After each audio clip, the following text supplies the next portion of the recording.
Continuamos con nuestro tema de hoy, que por eso nos visita Pablo Burki, porque es una temática que tiene que ver con directivas médicas anticipadas.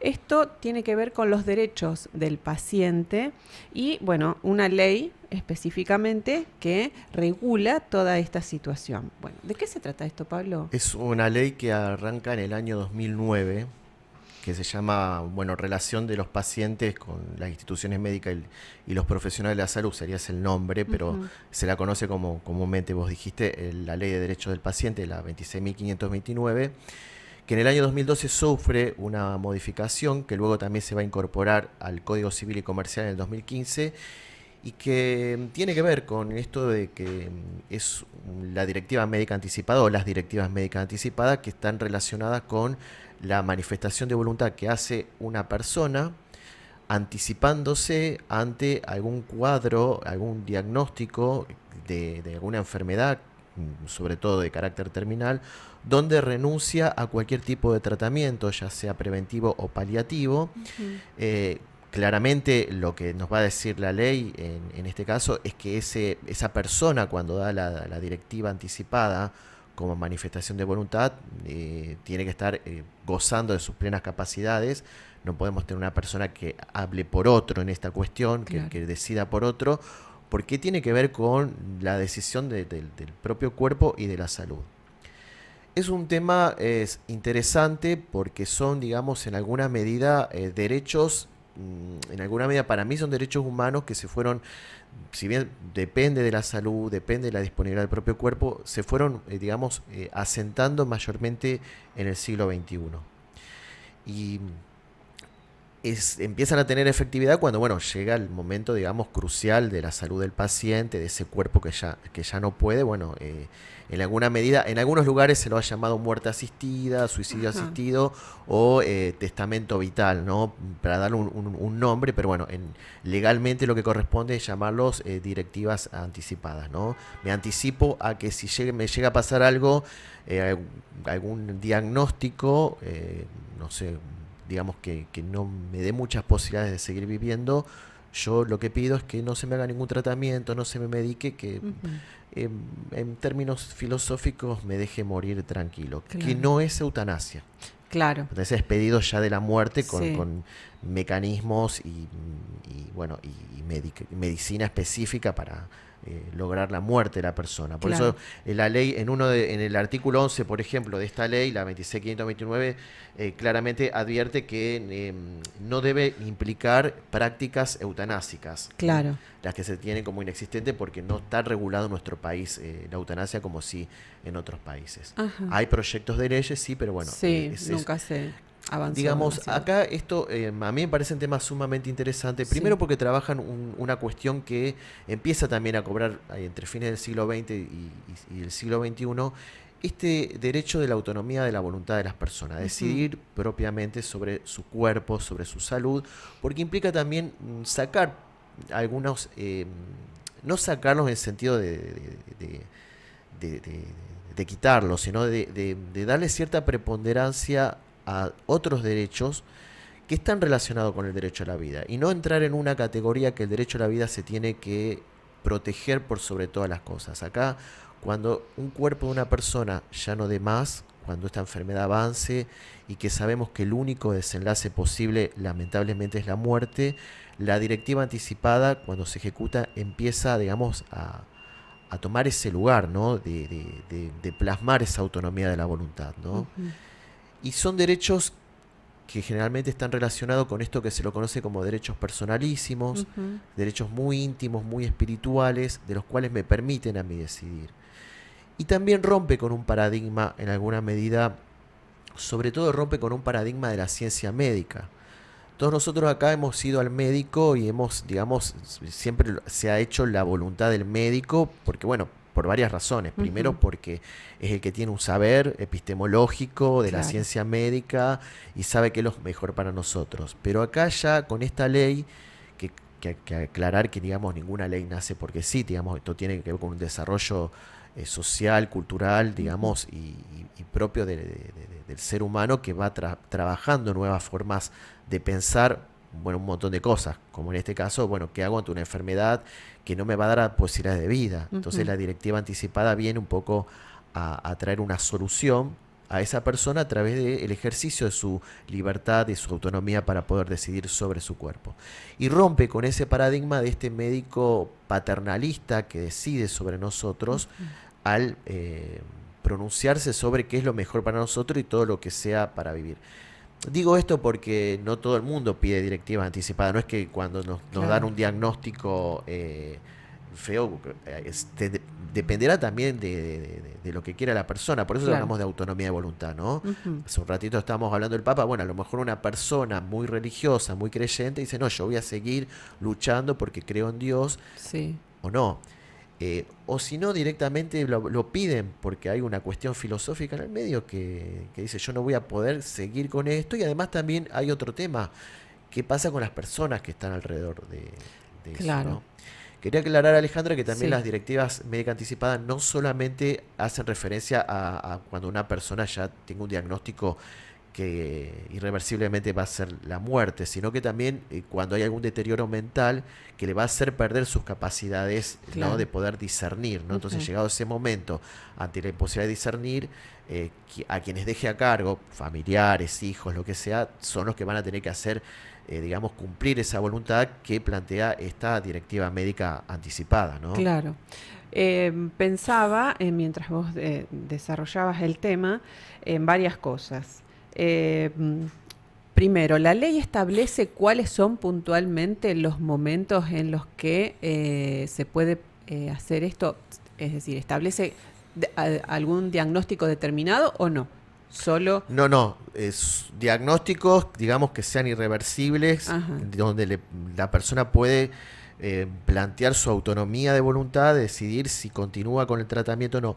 Y además lo que sí plantea la ley, que, que puede ser revorcable. O sea, me dan un diagnóstico y quiero pido una directiva médica que no se me haga tal tratamiento, sí, que me dejen pasar todo esto sin tratamiento y después arrepentirme, ajá, revocar esa autonomía, decir, no, ahora quiero el tratamiento. claro. Esto tiene que ver porque esta ley de derechos del paciente trae también otro derecho sumamente importante que Ujú. también cambia un poco este paradigma de la forma de relacionarse los médicos con los pacientes, que es el consentimiento informado, Sí, ¿no? Donde el médico está obligado a dar una información detallada, bueno, primero del diagnóstico sí, que tenemos y de los tratamientos, no solo el más clásico que se puede haber, sino también alternativos y alguna medida decir cómo podemos llevar ese tratamiento. No da resultados porque los médicos no pueden dar resultados porque si no entrarían en una mala praxis, pero sí decir, bueno, la continuidad o tal tratamiento puede generar tales efectos secundarios, ¿no? ujú, Dar toda una información que cuando ya el paciente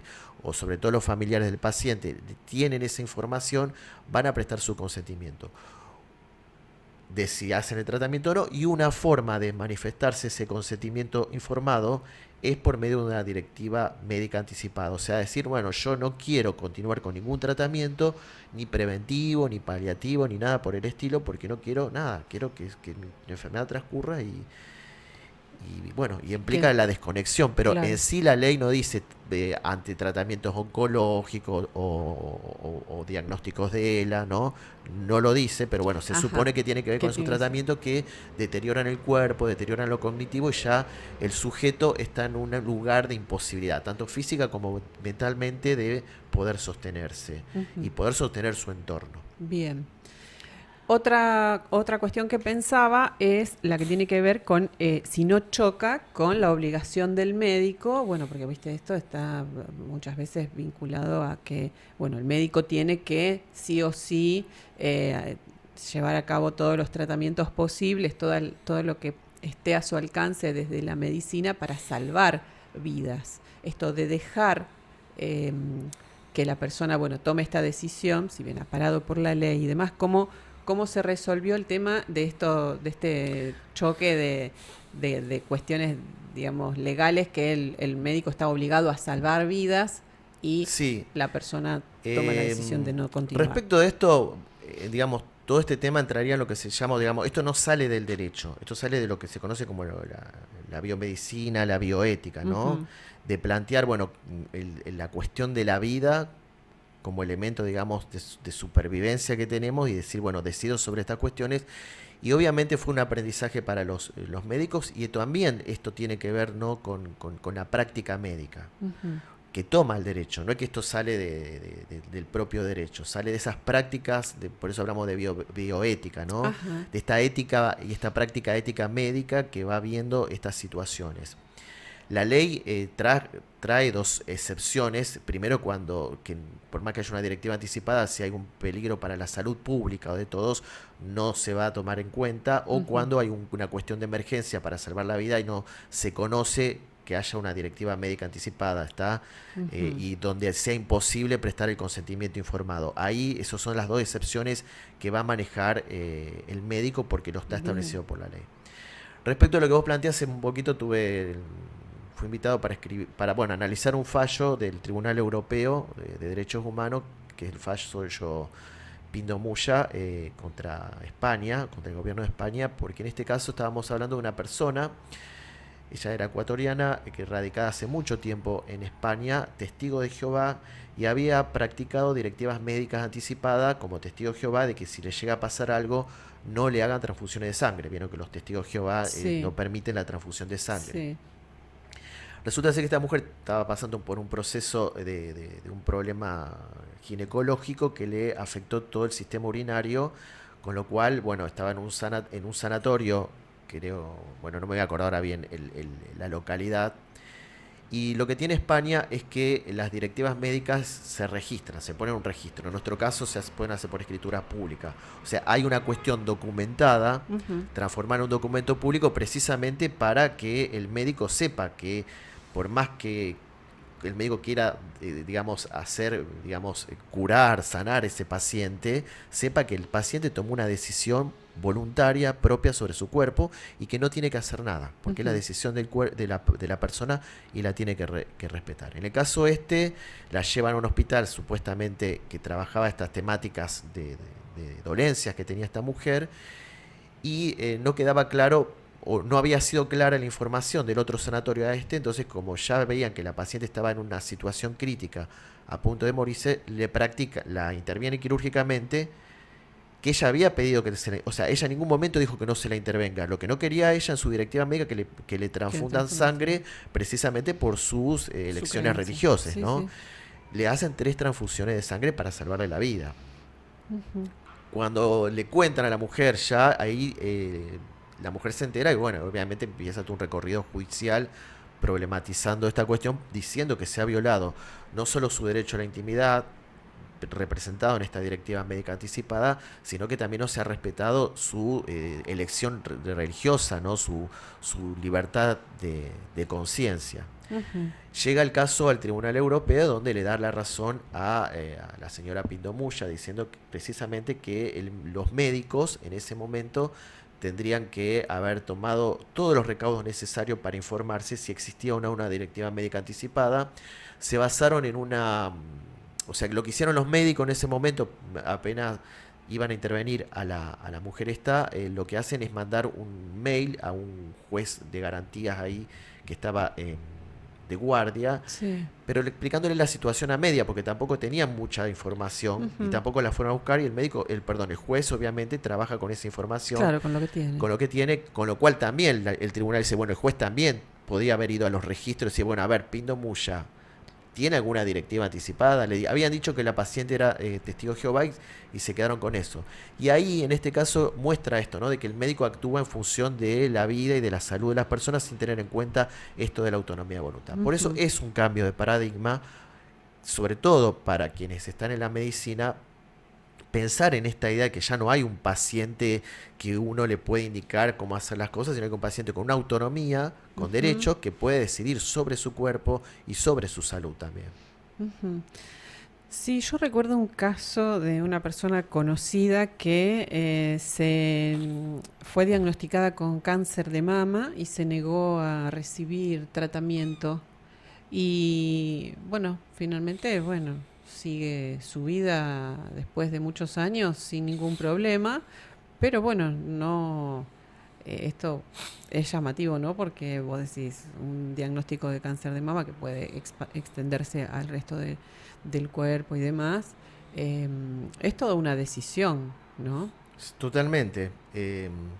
Porque digo que va más allá de lo jurídico y de lo Claro. médico. Es una cuestión de sentido filosófico sobre la vida. ¿Está? Ujú, Digo, por ahí nosotros no tenemos eutanasia porque para mí en esto es la lectura que hago yo. Obviamente los oyentes, vos no la pueden ujú. compartir, pero por ejemplo, hay proyectos de ley sobre eutanasia que no Sí, es lo mismo que la directiva médica anticipada, sino es pedir ya directamente la muerte. Y bueno, en este país, un poco esta tradición judío-cristiana, donde ujú, la mirada de la muerte es trágica, que no digo que esté mal, es nuestra cultura, ¿no? claro. eh, Discutir ciertas temáticas generan ciertas rispidez en la sociedad. Esto lo hemos visto, no sé, cuando fue el matrimonio igualitario, cuando fue la ley Sí, del IBE, sobre todo, ¿no? sí, Que no salió en el 2018, después en el 2020, y ahí generaron ciertas rispideces, ciertos debates, donde quedaba fragmentada la sociedad. Y acá, bueno, obviamente tenemos presentado algunos proyectos sobre eutanasia que siguen ahí dentro del Congreso, pero nunca se han tratado no, en el Congreso, en ninguna de las cámaras, decir, bueno, ¿qué pasa con Argentina con una ley de eutanasia? ¿Qué piensa la sociedad sobre estas cuestiones? claro. Porque hay una cuestión que también tiene que ver un poco con estos términos absolutos que usamos sobre el derecho a la vida. El derecho a la vida es defenderla a toda costa y Ujú, vivir, pero bueno, acá también la misma Corte Suprema de Justicia, el mismo Tribunal Europeo, o sea, los máximos tribunales de derechos humanos han dicho que también esas decisiones, como el caso este que vos contás, implican el derecho a la vida. ujú. O sea, tomada desde otro lugar o sentido. No es que tenemos que ser, digamos, estructurados en una cuestión de pensar la vida. Por eso atraviesa algo que va más allá de lo jurídico, que es lo filosófico. Y lo jurídico lo trae, obviamente. Claro. Bueno, sí, sí, sin duda empieza como una discusión filosófica y después lo jurídico se va acomodando, ¿no? Tal A cual, las a regular necesidades eso, ¿no? de lo que es esas prácticas y lo que necesita la sociedad como, como un marco que lo ampare para tomar determinadas decisiones. Esto me parece un avance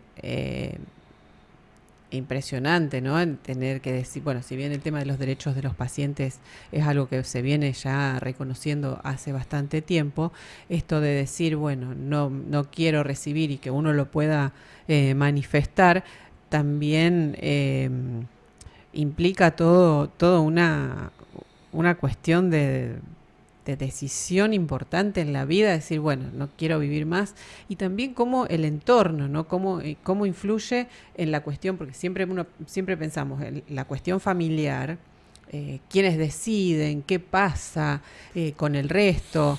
Bueno, es toda una discusión que trasciende a lo estrictamente jurídico y que no sé cómo se puede tomar esta ley aquí en Argentina. Siempre decimos que, bueno, es hecha la ley, hecha la trampa, ¿viste? Estas a mí me dan un poquito de miedo. No sé si como sociedad estamos preparados para tener tanta libertad en algunos aspectos. No es que no esté de acuerdo, pero digo, si sabemos cómo manejarlo, porque muchas veces, bueno, hay leyes que hacen correr un poco los límites. Y, y, no digo esto en cuestiones de coartar los derechos, sino de cómo se utilizan esas normativas y en beneficio de quiénes. Porque, viste, después es como que todo se distorsiona en nuestro país. Es como que algunas leyes, viste, después se toman como a mí hay cosas que me generan un poco de temor de que no vaya a ser contraproducente o que no vaya a generar después algún problema o que alguien se tome de esa ley para hacer algo distinto o tergiversarla o hacer alguna cosa que está fuera de lo que estrictamente establece la ley. ¿Cómo lo ves a eso? No, yo, esta ley de derecho del paciente, por ejemplo, el consentimiento informado, por ejemplo, en el caso de esta persona que vos conocés, que contaste recién, los médicos tienen un resguardo legal ahí, porque ese consentimiento informado va después a la historia clínica, ¿no? O sea, hay un resguardo documental de todo eso, ¿no? Ujú, La historia clínica es un documento, es parte de sí. nuestros datos y queda registrado, digamos. inclusive ese consentimiento informado, inclusive la directiva médica anticipada. A ver, yo la verdad que no sería, digamos, no estaría pensando cómo se puede generar alguna cuestión, digamos, Ujú. ruin o maldita de pensar en esta cuestión. Casualmente hace unos días atrás leí un artículo no, que hablaba de la eutanasia, pero era una mirada antropológica y contaba Ujú. esto que vos estás hablando. Bueno, no estamos preparados, sobre todo hablar sobre las sociedades latinoamericanas, para pensar en una eutanasia, porque o sea, hay proyectos de ley en Chile, Ecuador, Sí. Bolivia, México, pero todavía no están ahí, digamos, ¿no? Lo que sí tienen todos estos países son leyes como la 26.529 nuestra, ¿no? De Ujú. derecho del paciente, pero plantea también, bueno, ¿qué pasa? O sea, hablaba de esta antropóloga de la corporalidad, ¿no? De este cuerpo que ya nada, o sea, Claro. está ahí, ¿no? Y lo que decía, bueno, ¿y qué pasa si los parientes, los familiares, los allegados piden la eutanasia? Porque también ese cuerpo Mm. está vinculado, o sea, si estuvimos vinculados en los mejores momentos de nuestras vidas, eh, con un entorno familiar, ¿no? Ahora vamos a estar vinculados a una corporalidad, y en esta idea de corporalidad, esta cuestión del cuerpo solo ahí, ¿no? Ujú. Sin sujeto. Sí. ¿Qué pasa, no, con ese cuerpo y con nosotros?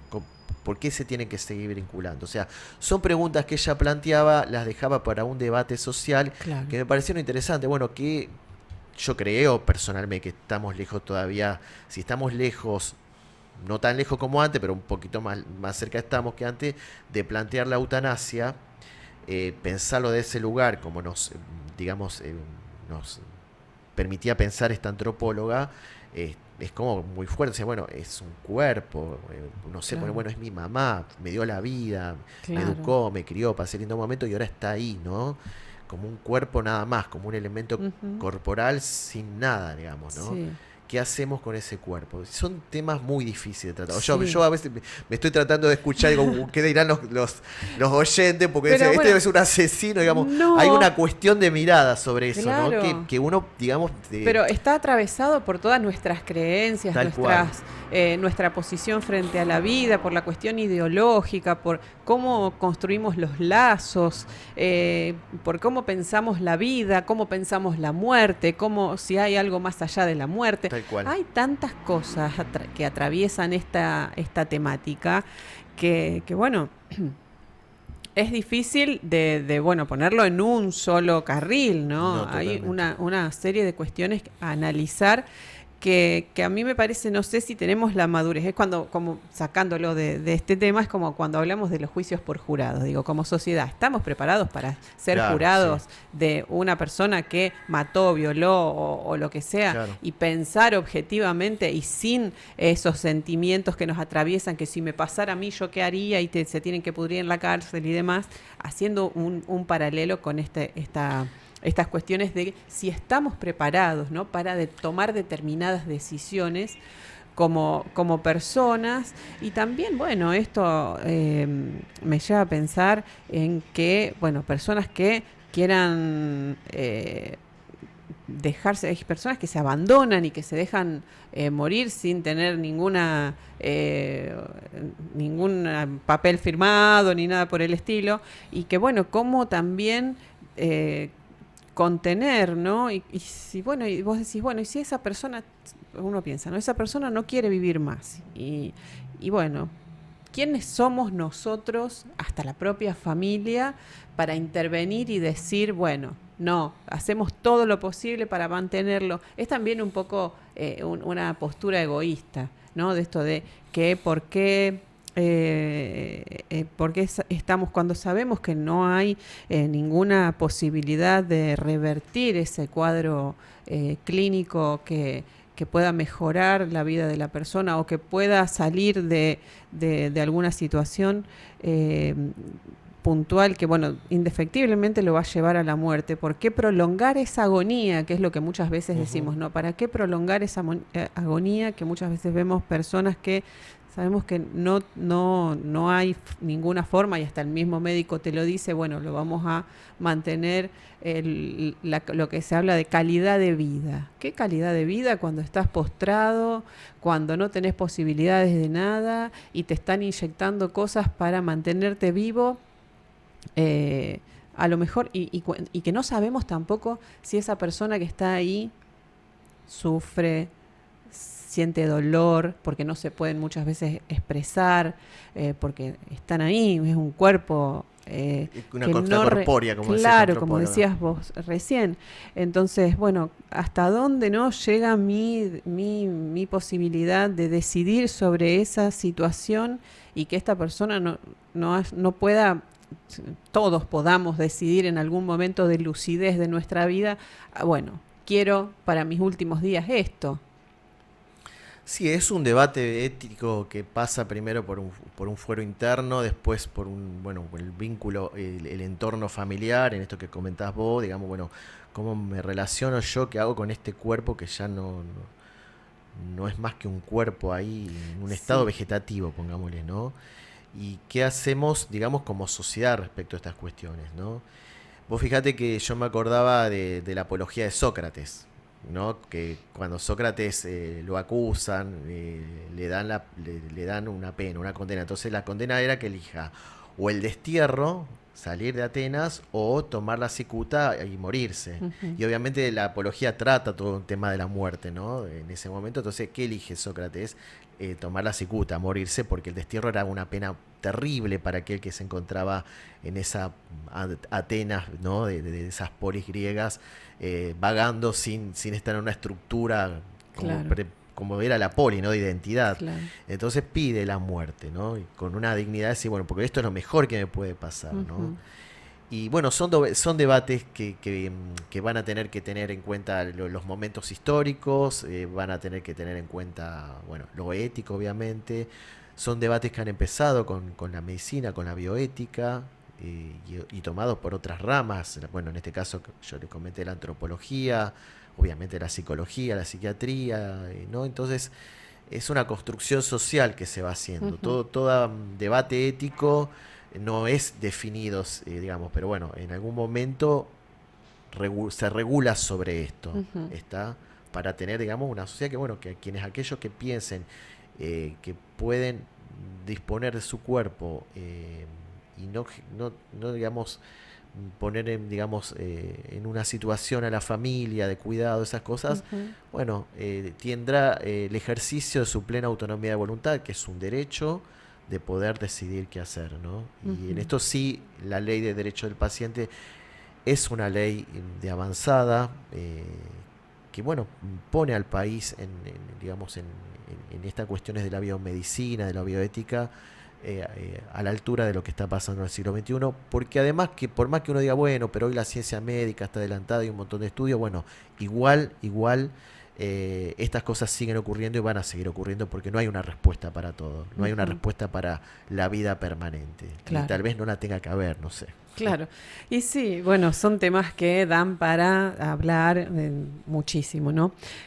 Quien quiera hacer, esto ya está vigente, sí, la ley es... La ley que está vigente del año 2009, sí. y desde el año 2012 la directiva anticipada, y en el año 2015 se incorporan también dentro de lo que se conoce como actos y derechos personalísimos en el Código Civil y Comercial. Bien, entonces, si yo quisiera hacer